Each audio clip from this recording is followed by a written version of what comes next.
Hikari no will! Hello, Internet! Vinnie D here, coming to you live from the Fortress of Fragitude. And welcome to Vinnie Rants. On today's episode, Dragon Ball Super, and Dragon Ball GT. And how do they fit together? Let's just throw some harebrained ideas out there. Now, personally, I like Dragon Ball GT. I think dialing back the feats was a good idea. Less blowing up planets and more gimmicky battles. Things like the classic Dragon Ball had. And I think this keeps fights a little more interesting than just very samey characters competing in battles of just raw strength.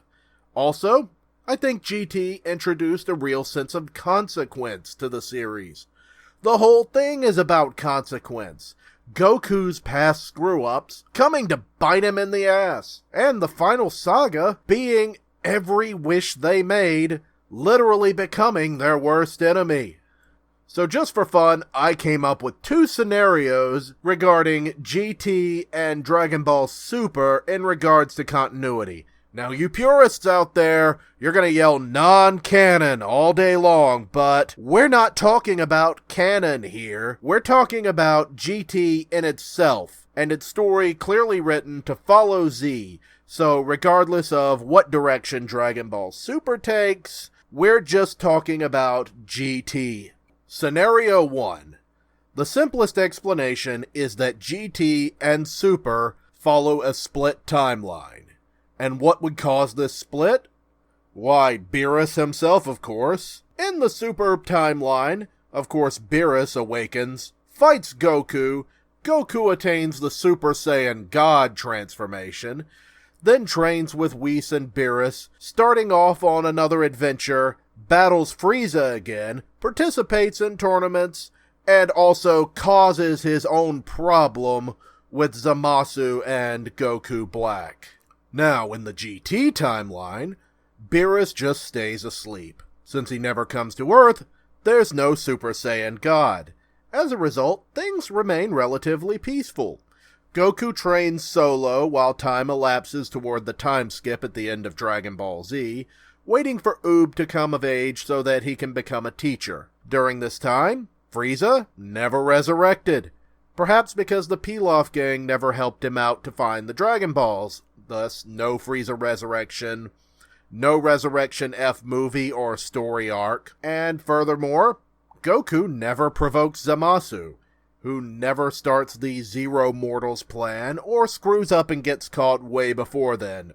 This means no Goku Black, and things going relatively okay for Trunks in the future. So what about the Pilaf gang? This is another plot hole between Super and GT. Now, looking at their ages, and assuming they were reverted back to babies, they probably made their make us young wish somewhere back before the Cell Saga when nobody was using the Dragon Balls. This would mean that the timeline split caused by Goku's death, leading to the Trunks timeline, they're still young.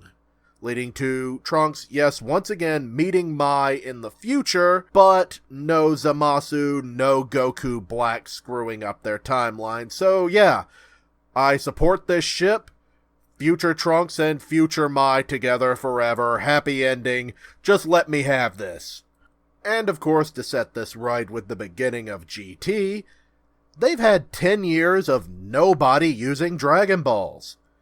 So, Pilaf has had time unopposed to find the Dragon Balls again. Unfortunately, Pilaf is an idiot, and screws it up again and shouts, "Make us old!" Now we're where we need to be for Dragon Ball GT to be underway. We're going to assume that without Goku meeting Zeno and creating the second Zeno, he simply doesn't cause the universe survival arc to happen. Simply, Goku has no dealings with the gods, and will go on to deal with aliens and the consequences of his own actions, instead ultimately leading to paying for it with his own life, leading to becoming the guardian of the Dragon Balls. And at the far end of the timeline, coming with the GT movie, in which an older and wiser Goku meets his descendant and encourages him to solve his own problems rather than relying on the Dragon Balls. Personally, I like this ending. It comes full circle, with a new Goku finding the value of courage in his own adventure, while the old Goku at last embraces the hefty responsibility that comes with his awesome power. Now, with the split timeline theory out of the way, let's get into something crazy. The theory that both are in continuity, and Dragon Ball Super perfectly sets things up for Dragon Ball GT. The hell you say? Yes, I know it's far-fetched, but hear me out. I'm throwing this out here once again just for fun, so please don't flip your shit, purists. Goku, at the end of Dragon Ball Super, becomes unworthy of Divine Ki. He loses the Super Saiyan Blue and Super Saiyan God transformation. Perhaps because Zeno, or perhaps someone even higher than Zeno, maybe Zeno's dad, decides that just too much trouble has come with the gods meddling in mortal affairs.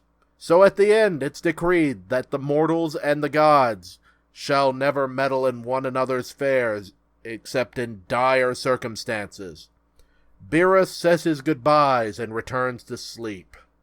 Once again, the Pilaf gang get their wish and completely screw it up, shouting, "Make us old!" This time, he blames Goku for it, and for revenge conspires to steal the Black Star Dragon Balls. Goku settles down and switches from his orange gi of a student, as he's no longer being trained by Whis, to his blue gi of a master, preparing to become a teacher, teaching his granddaughter Pan, and later on his new student Oob, to become the new guardians of the Earth.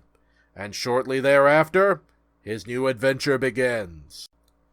Yes, I know these theories are pretty far out there, and it really seems to piss off the purists. But you know what?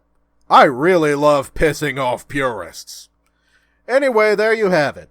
My thoughts on Dragon Ball GT's relation to Dragon Ball Super that ultimately have nothing to do with anything important, but it was fun to come up with.